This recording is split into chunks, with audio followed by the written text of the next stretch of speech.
오늘 하나님 말씀은 신약성경 맨 끝에 있는 요한계시록 제20장입니다. 요한계시록 제20장 신약성경 420페이지 있습니다.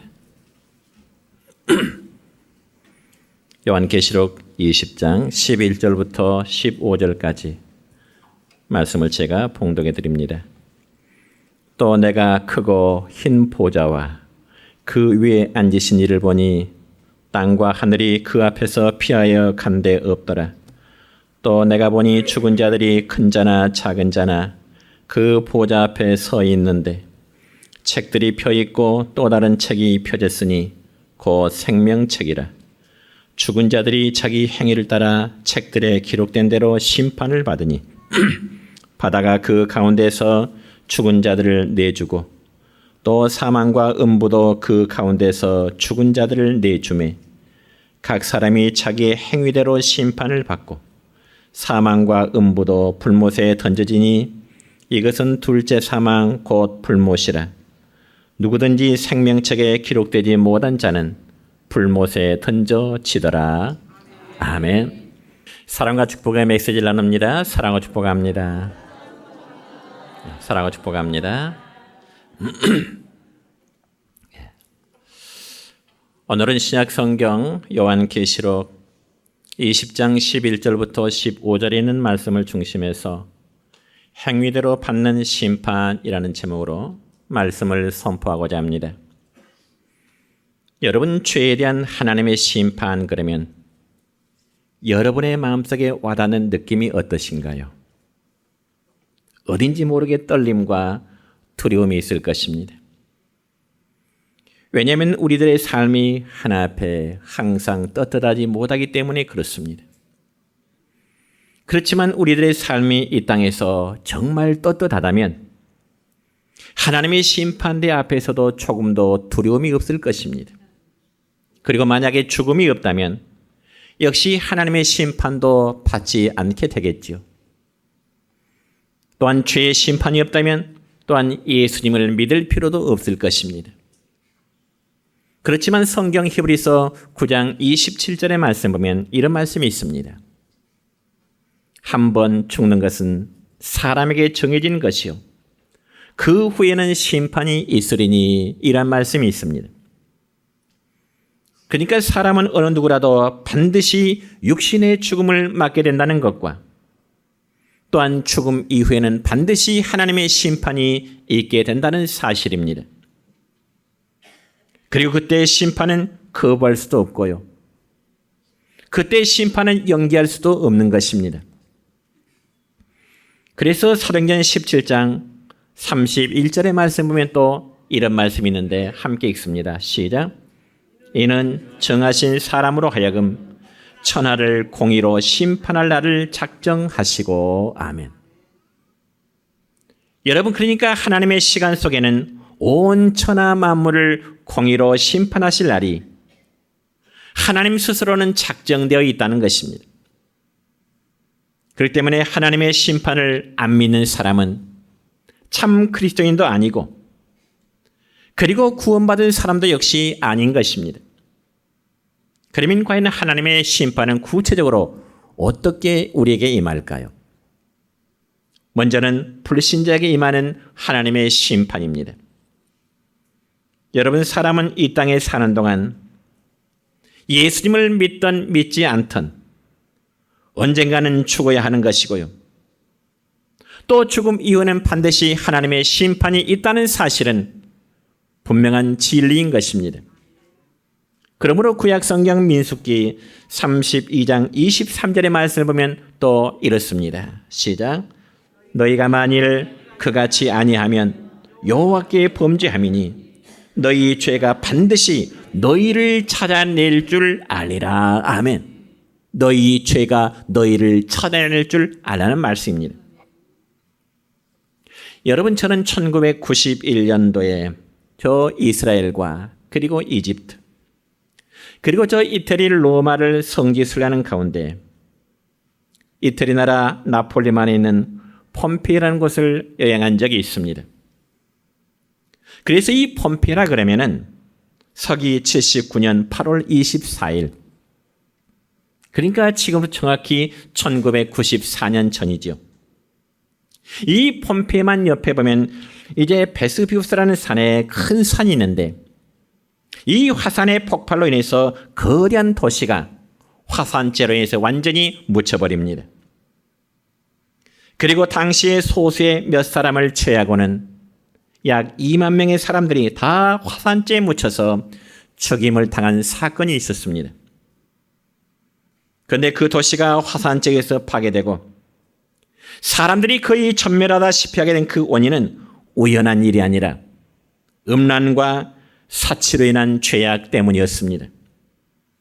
우리가 구약성경 창세기 19장의 말씀에 보면은 소돔과 고모라 성이 하나님의 불심판을 받아 멸망한 것은 그 시대에 음란의 죄악이 관영했기 때문이라고 성경에는 말씀하고 있습니다. 그와 마찬가지로 이태리 나폴리만에 있는 이 폼페이라는 도시 역시도 베스비우스라는 화산 폭발로 인해서 멸망한 것은 그 도시가 너무나 부패하고 도덕적으로 윤리적으로 부패하고 음란에서 죄악이 관영했기 때문이라고 세상의 역사학자들도 일반적으로 그렇게 평가를 하고 있습니다. 그래서 지금도 실제로 그곳의 흔적들을 살펴보면은 그들의 생활이 얼마나 음란과 부패함으로 가득 찼는지를 알 수가 있는 것입니다. 여러분, 하나님이 이처럼 범죄한 자를 심판하실 때 어떤 자연의 세계를 이제 통해서도 심판하십니다. 물론 그 자연의 세계라면 때로는 풀을 내려서 때로는 물을 사용해서 심판하시는가 하면은 때로는 바람과 그리고 질병을 심판의 도구로 하나님은 사용하시기도 하는 것입니다. 이처럼 하나님은 인간들이 행하는 대로 반드시 심판하신다고 성경에 말씀하고 있습니다. 그럼 여러분이요, 우리의 마지막 때 우리를 심판하시는 분은 과연 누굴까요? 그분은 바로 예수 그리스도이십니다. 여러분, 예수님의 초림은, 즉 예수님께서 사람의 몸을 입으시고 이 세상에 탄생하심은 인간을 죄와 심판에서 구원하시려고 오셨기 때문에 종의 형체를 입으시고 예수님은 말 구유에 탄생하시게 되었습니다. 그렇지만 예수님께서 세상 종말 때 이 세상에 재림하실 때에는 세상을 심판하러 오시기 때문에 영광스러운 그 예수님의 본래의 모습으로 오셨는데, 그러면 과연 예수님의 본래의 모습은 어떤 분일까요? 그분은 곧 하나님이십니다. 그래서 구약성경 이사야 26장 21절의 말씀을 볼까요? 이렇게 기록됩니다. 시작. 보라, 여호와께서 그의 처소에서 나오사 땅의 거민의 죄악을 벌하실 것이라. 땅이 그 위에 찾았던 피를 드러내고 그 살해당한 자를 다시는 덮지 아니하리라.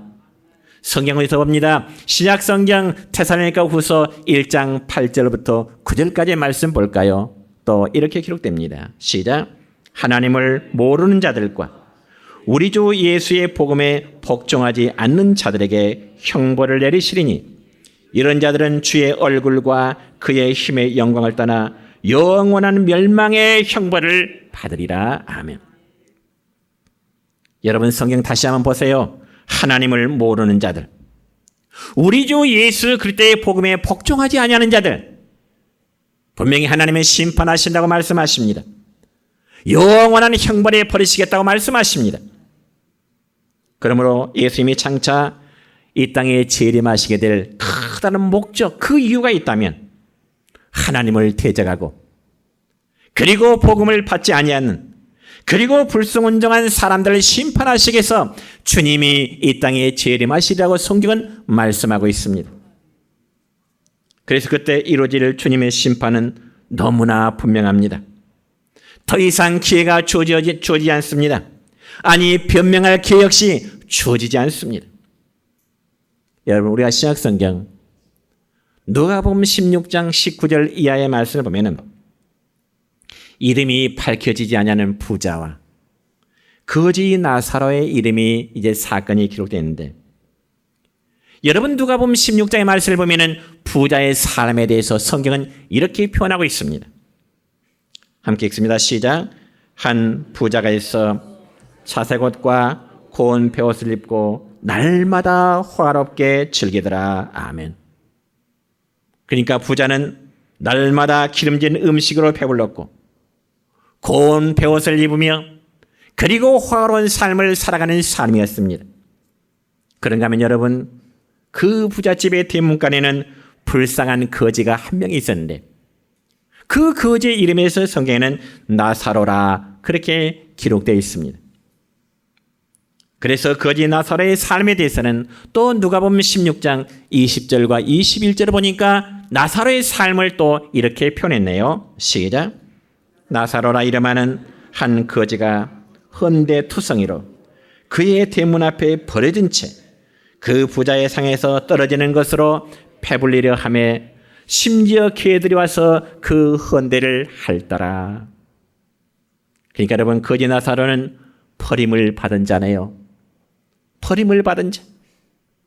그리고 그 거지는 날마다 부자의 대문간에 앉아서 부자의 음식상에서 떨어지는 그 부스러기 음식을 주워 먹음으로 하루하루의 삶을 열명해 갔던 것입니다.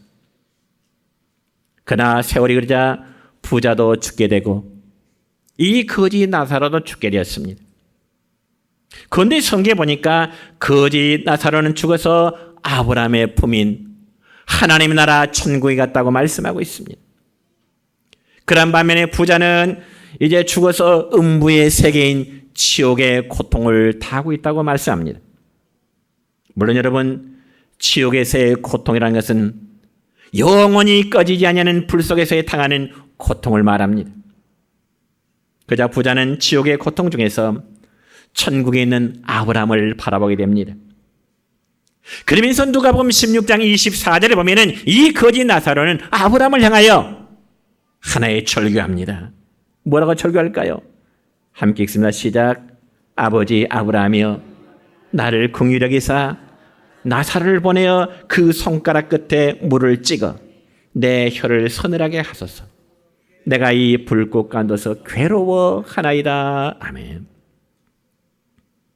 여러분, 아마 부자의 생각으로는 자신이 살았을 때 거지 나사로가 자기의 대문간에 앉아서 음식상에 떨어지는 그 음식을 아마 주워 먹었기 때문에 그 은혜를 생각해서라도 천국에 있는 나사로의 손가락 끝에 물 한 방울 적셔서 지옥 속에 고통당하는 자기의 혀끝을 서늘하게 해달라는 그런 요청을 하고 있는 것입니다. 여러분, 이쯤 되면 지옥의 불고통이 얼마나 심한 것을 여러분 짐작할 수 있겠죠. 뜨거운 불 속의 고통이 얼마나 심했으면 이 부자는 지옥의 고통 속에서 나사로의 손가락 끝에 물 한 방울로 내 혀를 좀 적셔주세요, 그렇게 부르짖었겠습니까? 그렇다면 여러분, 부자가 고통 속에서 부르짖는 소리에 대해서 그러면 과연 아브라함은 그에게 어떤 반응을 나타냈을까요? 한마디로 안 된다는 것입니다. 안 된다. 누가복음 16장 25절의 말씀입니다. 시작. 아브라함이 이르되 예, 너는 살았을 때 좋은 것을 받았고 나사로는 고난을 받았으니 이것을 기억하라. 이제 그는 여기서 위로를 받고 너는 괴로움을 받느니라. 아멘. 그러니까 여러분, 이 말은요, 천국에서는 위로함을 받는 것이고요, 음부의 세계에서는, 지옥에서는 고통과 괴로움을 당한다는 사실, 여러분 믿음으로 고백하시기를 축원합니다. 그래서 여러분, 사람이 한번 죽은 후에는 천국 아니면 지옥이 되는 것입니다. 중간은 없습니다. 절대로 중간은 없습니다. 하나님의 나라 아니면 지옥일 뿐인 것입니다. 그러자 지옥의 고통 중에 있는 부자는 또 다른 부탁을 또 아브라함에 하게 되네요. 두 번째 부탁을. 그 부탁은 다름이 아니라 자신은 어차피 지옥에 와서 의식을 가지고 그렇게 고통을 당할지라도 아직 세상에는 자기의 형제들이 5명 있는데 제발 그 내 형제들만큼은 이 지옥이 오지 않도록 아브라함이여 나사를 보내서 내 5 형제들에게 예수 믿도록 하나님 믿도록 좀 보내주세요. 그러면 과연 아브라함의 반응이 어땠을까요? 그것조차도 안 된다는 것입니다. 그것조차도 안 된다. 왜냐하면 세상에는 천국과 지옥을 전하는 선지자와 같은 전도자들이 있기 때문이다. 세상에서 전도하는 자들의 말을 듣지 않으면 하늘에서 내려가 태어난다 할지라도 믿지 않을 거야. 모세와 같고 선지 같은 세상에는 전도자들의 말을 듣지 않으면 그 어떤 자라도 듣지 않을 거야. 물론 이 부자는 굉장히 세상에 샀을 때 자기 형제들 간에 우애가 좋은 것 같습니다. 자기는 지옥에 고통당할지라도 자기 5 형제들만큼은 이곳에 오지 않도록 하는 우애가 굉장히 좋은 것 같죠. 사랑하는 성도 여러분이요, 예수님 믿어 구원받은 성도들은 우리 예수님이 재림하실 때 생명의 부활, 즉 첫째 부활을 얻고 1000년 동안 주와 함께 천년에서 천년왕국에서 왕노릇 하다가 마지막 영원의 천국에 들어가게 됨을 여러분 믿으시길 바랍니다. 그래서 오늘 본문 말씀으로 읽지 않았지만은 요한계시록 20장 6절의 말씀 보면 또 이런 말씀이 있는데요. 시작. 이 첫째 부활에 참여하는 자들은 복이 있고 거룩하도다. 둘째 사망이 그들을 다스리는 권세가 없고 도리어 그들이 하나님과 그리스도의 제사장이 되어 1000년 동안 그리스도와 더불어 왕노릇하리라. 아멘. 그런 반면에 여러분, 구원받지 못한 사람들은요, 주님 재림하실 때 부활하여 하나님의 크고 흰 보좌 앞에서 그들이 행한 대로 심판을 받게 될 것입니다. 그리고 불과 유황물 던져서 영원한 고통 중에 처하게 됨을 여러분 믿으시기를 바랍니다.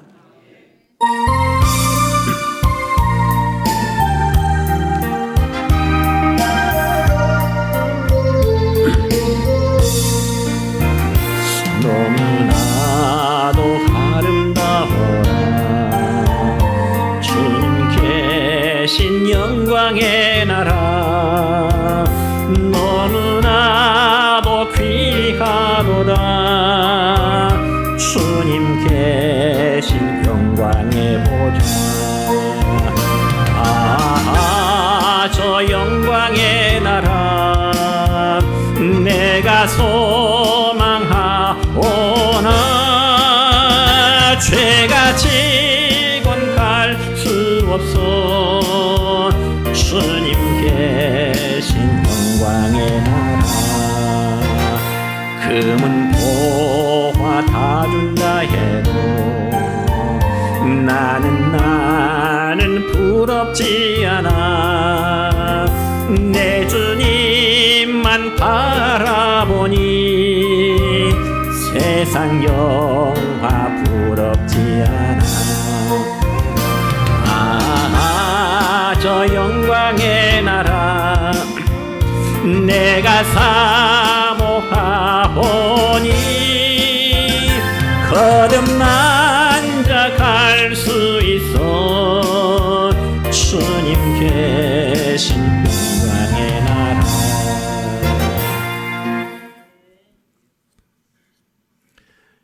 여러분 오늘 본문 말씀 가운데 11절과 12절의 말씀을 우리 다시 읽겠습니다. 시작.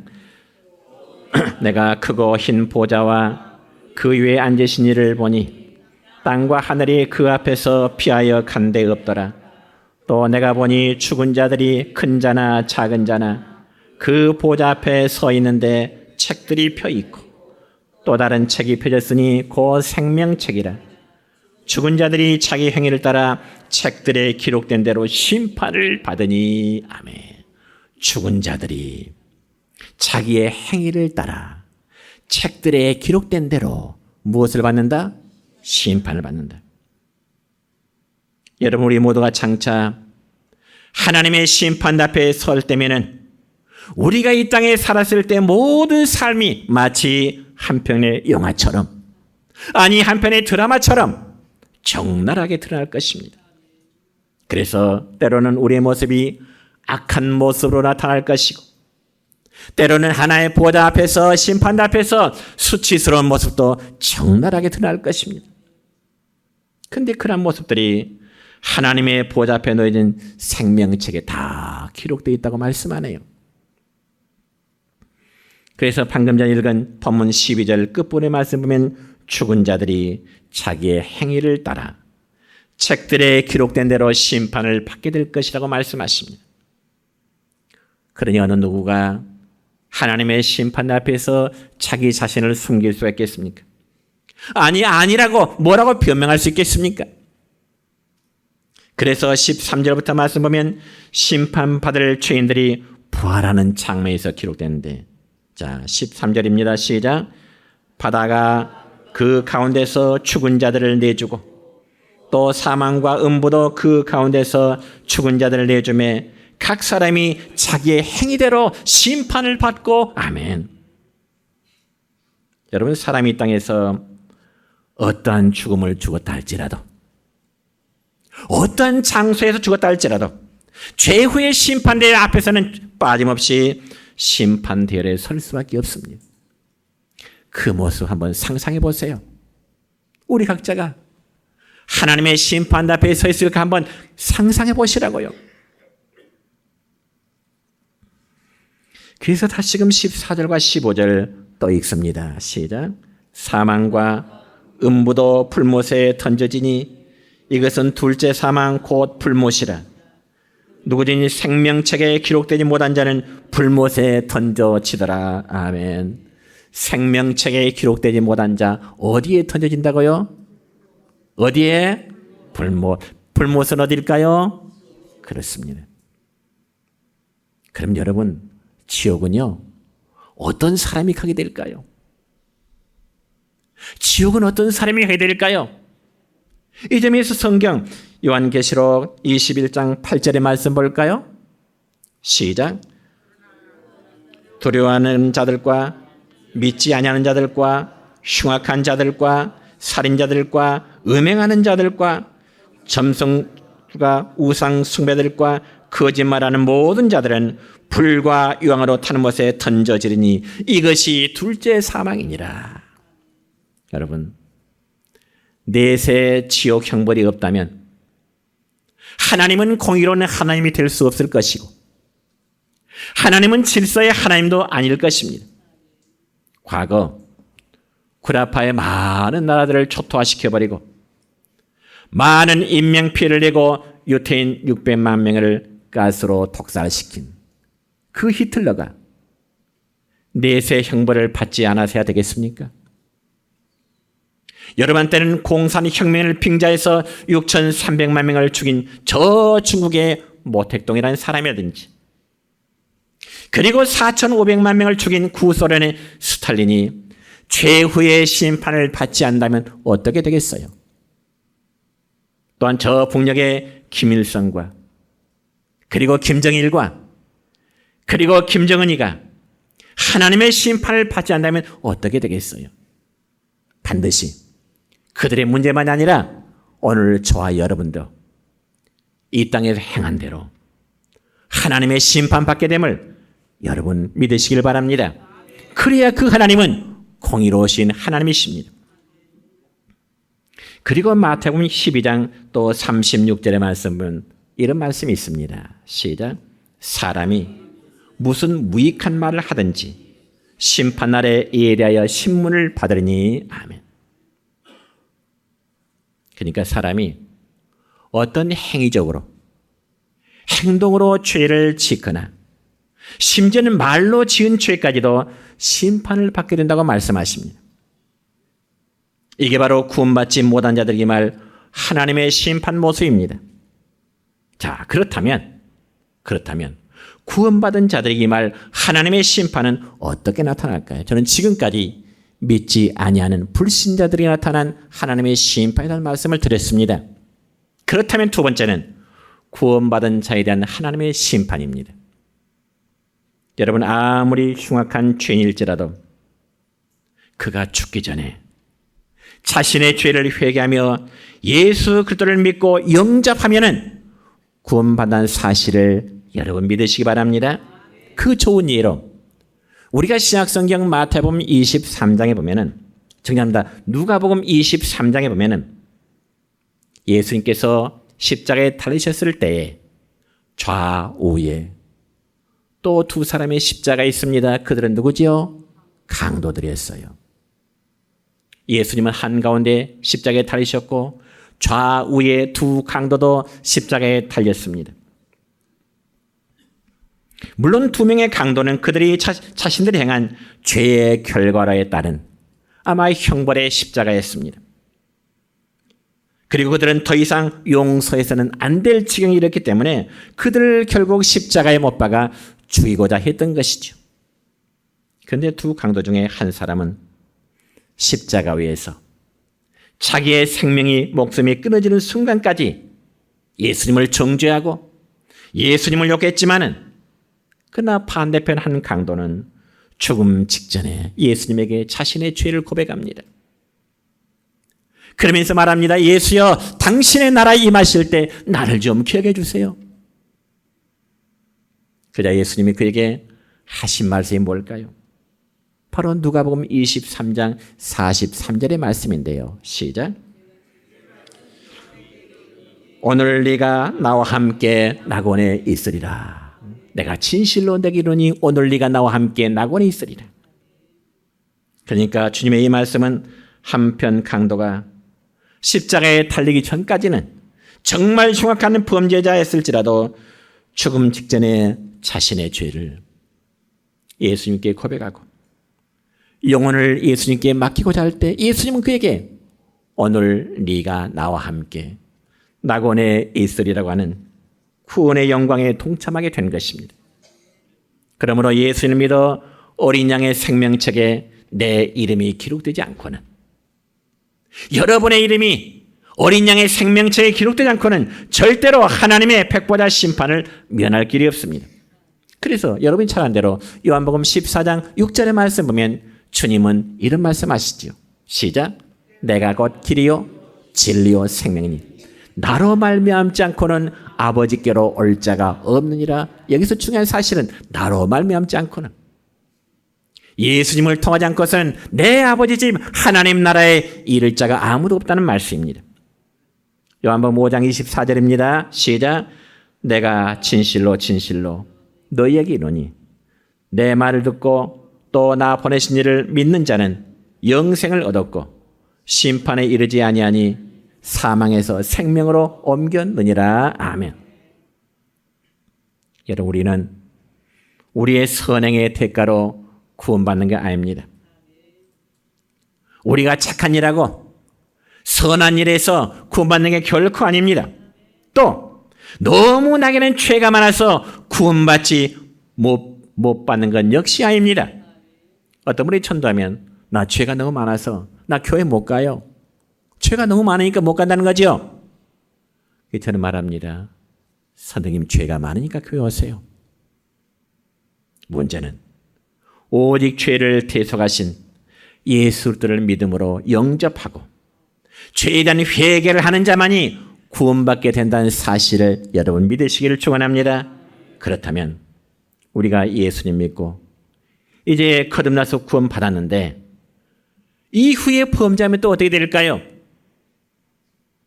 이미 내 마음속에, 이미 여러분의 마음속에 예수님을 여러분의 구원자로 고백했어요. 영접했어요.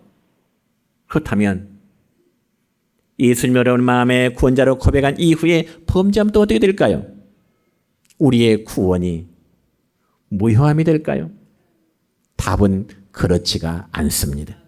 만약 하나님의 구원하심이 우리가 살아가는 모습에 따라 자꾸 변한다면, 하나님이 이랬다 저랬다 한다면 완전한 구원에 이를 수 있는 자는 아무도 없을 것입니다.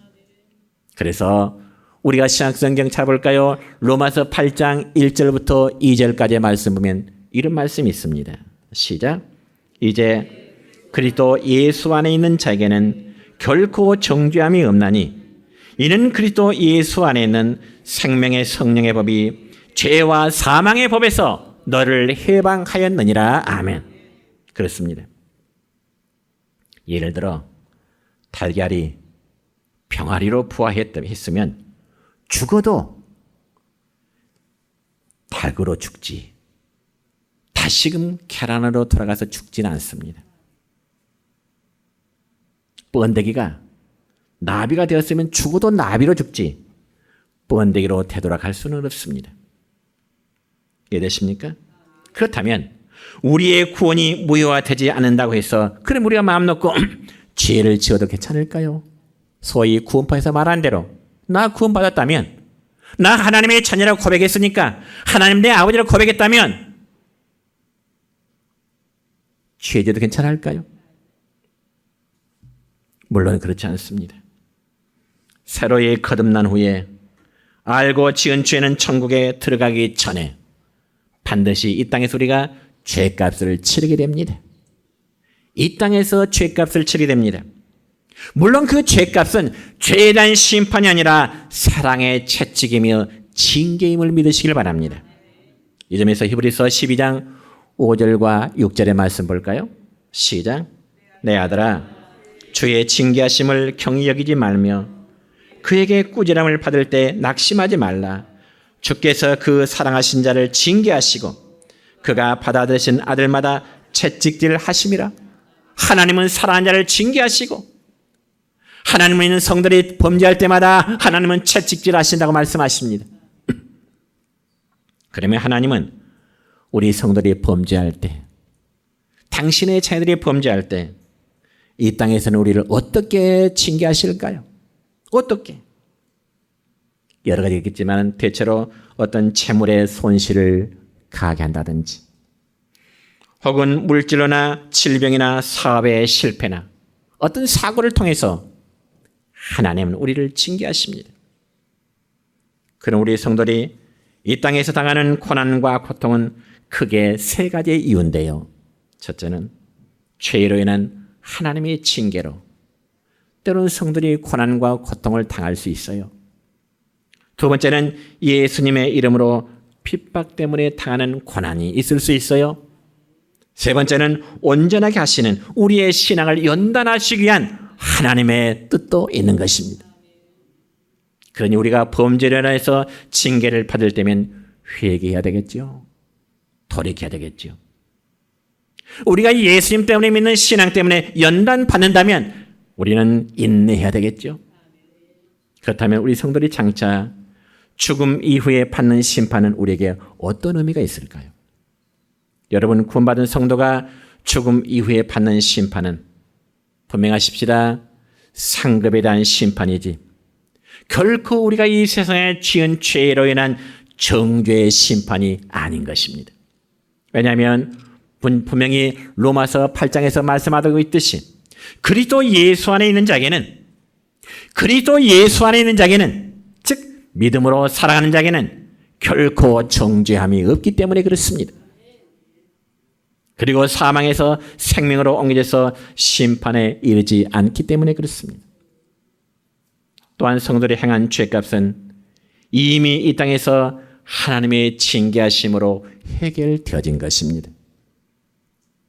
여러분, 신약성경 데살로니가전서 4장 16절부터 18절 말씀 읽습니다. 시작.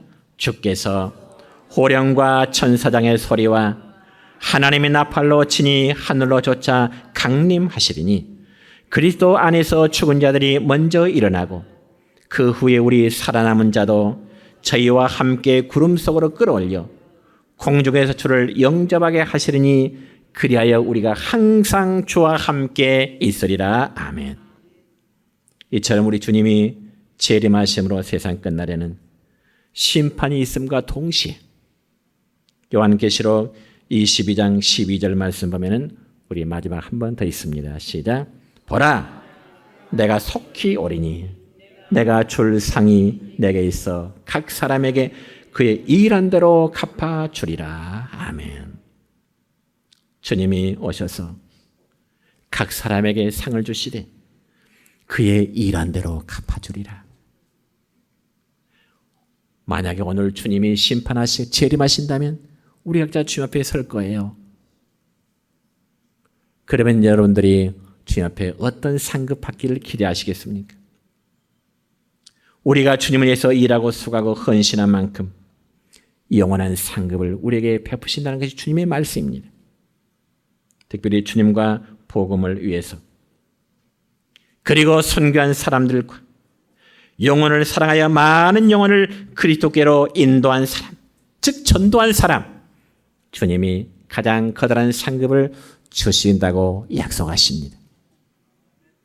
이제 말씀했습니다.